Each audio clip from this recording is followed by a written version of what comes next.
Hello, hello, good morning. Nandito na tayo sa gilid ng beach. Tapos may napansin ako dito na crabs na may sungay. Yung sungay niya sa baba niyan, yan yung mata niya. Bali yung mata niya may extension pa. Kumbaga pagkakilay. Gano'n. Itong crabs na ito ang tinatawag sa English na ghost crabs. Kasi meron daw siyang sungay. Kaya ghost crabs.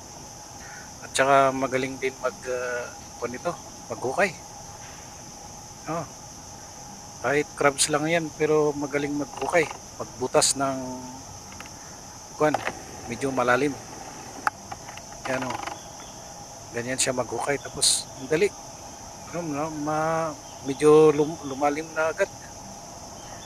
Yan. Tapos itong hinuhukay niya, ito daw yung gagawin niyang bahay. At the same times, pag natapos na yung bahay niya, tatawag daw siya ng mga kung may konsya, parang asawa ba, para doon sila mag kung ano, mag multiply para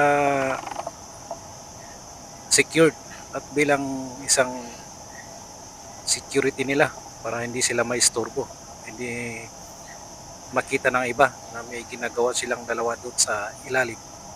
Oh, ayan si Ghost Crabs. Goodbye.